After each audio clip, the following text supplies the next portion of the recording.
everyone. Welcome to Study Aspire. Today we will study economics of class 9 chapter 1st the village Palampur. Let's start. देखो शुरू करने से पहले हम जान लेते हैं हम टॉपिक्स क्या क्या पढ़ेंगे. विलेज पालमपुर के बारे में पढ़ेंगे, मेन प्रोडक्शन एक्टिविटीज पढ़ेंगे, फैक्टर्स ऑफ प्रोडक्शन पढ़ेंगे, मल्टीपल क्रॉपिंग फार्मिंग पढ़ेंगे, use of modern farming method पढ़ेंगे, ग्रीन रिवॉल्यूशन पढ़ेंगे, नॉन फार्म एक्टिविटीज पढ़ेंगे. Okay, let's start. Village Palampur. Palampur is a small village. About 450 families live here. It is 3 kilometer away from Raiganj. देखो पालमपुर जो है एक छोटा village है जो कि वहाँ पर 450 फैमिलीज रहती हैं और वो 3 किलोमीटर दूर है रायगंज से, जो कि रायगंज एक बड़ा विलेज है. Shahpur is the nearest town to the village. Shahpur सबसे नियरेस्ट टाउन है विलेज के. Main production activities. अब क्वेश्चन आता है वहां पे लोग रहते हैं तो प्रोडक्शन क्या करते हैं, कैसे खाते हैं, क्या करते हैं. तो मेन प्रोडक्शन जो होता है ना वहां पे पालमपुर में वो होता है farming. Farming is the main production activity in the village Palampur. Most of the people are dependent on farming for their livelihood. अधिकतर लोग वहाँ पे डिपेंडेंट हैं अपने, जिससे उनका खाना पीना होता है वो डिपेंडेंट है फार्मिंग करके. फार्मिंग करके लोग अपना गुजारा करते हैं वहाँ पे. ठीक है, most of the people are dependent on farming for their livelihood. Non farming activities such as dairy, small scale manufacturing. ठीक है, देखो अधिकतर लोग फार्मिंग करते हैं लेकिन वहाँ पे नॉन फार्मिंग एक्टिविटीज भी होती है, वो हम आगे टॉपिक में पढ़ेंगे नॉन फार्मिंग एक्टिविटीज क्या होती है. नेक्स्ट पढ़ते हैं factor of production. Factor of production basically combination होता है 4 चीजों का: land, labour, physical capital and human capital. इनमें से अगर एक भी चीज मिसिंग होगी तो प्रोडक्शन नहीं हो पाएगा. ठीक है, land, labour, physical capital, human capital. Every production is organized by combining land, labor, physical capital and human capital, which is known as factor of production. Land include all free gifts of nature, example soil, water, forest, mineral. देखो land में क्या आता है, जो nature से हमें free gifts मिला हुआ है जैसे सॉइल, वाटर, फॉरेस्ट, मिनरल, वो सब आता है हमारा लैंड के अंदर. लेबर मीन्स ह्यूमन एफर्ट्स, जो हमारे प्रोडक्शन में हेल्प करती है वो लेबर ही तो करती है. जो पीपल वर्क करते हैं वहाँ पे वो होती है हमारी लेबर. अब फिजिकल कैपिटल होता है ना, फिजिकल कैपिटल भी 2 पार्ट में डिवाइड है, एक फिक्स्ड कैपिटल, एक working capital. Fixed capital include tool, machine, building. Working capital include raw material, money and land. देखो फिजिकल कैपिटल वो होती है आपने फिजिकल कैपिटल डिवाइडेड है 2 में, fixed capital, working capital.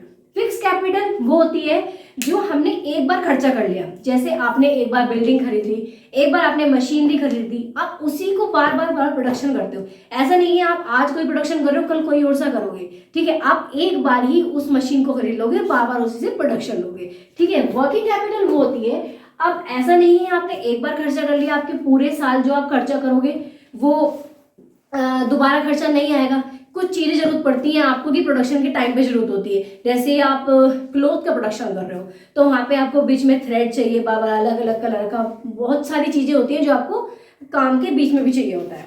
Okay, अब पढ़ते हैं last human capital. Human capital refers to group of people who work for or qualified to work for an organization. Human capital means workforce. जो workforce लगी पड़ी है उस प्रोडक्शन करने के लिए वो होता है हमारा ह्यूमन कैपिटल. ओके, अब पढ़ते हैं हम multiple cropping farming. Multiple cropping farming क्या होता है? Multiple cropping farming refers to the farming that grow more than one crop on a piece of land during the year is known as multiple cropping. देखो आपके पास एक land area है, ठीक है, आपने उसका पार्टीशन किया और यहाँ पे आप कुछ और बोते हो. ठीक है, यहाँ पे कुछ और बोल रहे हो, तो अलग अलग आप एक ही लैंड पे एक साल के अंदर विद इन 1 ईयर के अंदर आप बहुत सारी चीजों को बो रहे हो. ठीक है, वो होता है हमारा multiple cropping farming. Use of modern farming.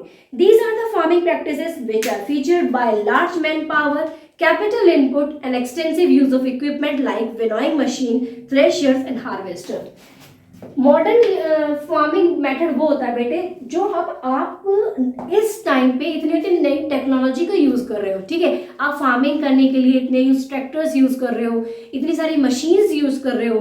पहले एज कंपेयर टू अगर हम बात करेंगे पहले के जमाने में जो फार्मिंग होती थी वो बहुत हार्ड वर्क से होती थी, लेकिन आज के टाइम में हम टेक्नोलॉजी को यूज करके जल्दी से फार्मिंग कर लेते हैं। चलो अब हम पढ़ते हैं green revolution. First of all, we should know who is the father of Green Revolution. Father of Green Revolution, Dr. M.S. Swaminathan. M.S. Swaminathan. It refers to development of high-yielding plants, variety especially of wheat and rye. ये green revolution मतलब है इसका कि development होना high yielding plant varieties का, specially wheat and rice. Okay, high yielding possible तभी है जब वो कॉम्बिनेशन हो HYV सीड्स का, इरिगेशन का,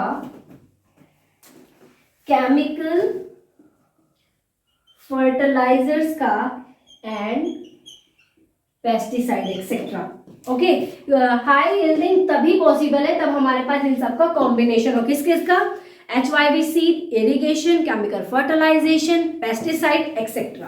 अब हम आते हैं इस चैप्टर के लास्ट टॉपिक पे जो है हमारा नॉन फार्मिंग एक्टिविटी। मैंने आपको बताया था फार्मिंग एक्टिविटी जो लोग खेती बाड़ी करते हैं। अब हम पढ़ते हैं वहां के लोग, अधिकतर लोग तो फार्मिंग करते थे लेकिन कुछ लोग नॉन फार्मिंग एक्टिविटीज भी करते थे जिनके अंदर आता है ट्रांसपोर्ट, स्मॉल स्केल मैन्युफैक्चरिंग,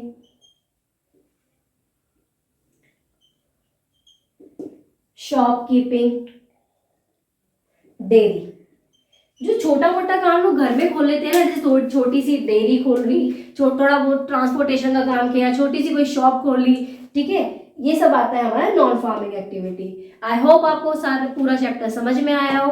और कंसेप्ट क्लियर करना, रटना नहीं, कंसेप्ट को समझने की कोशिश करना, लर्न करने के लिए नहीं पढ़ना कि रटना है, ठीक है। Okay, thank you.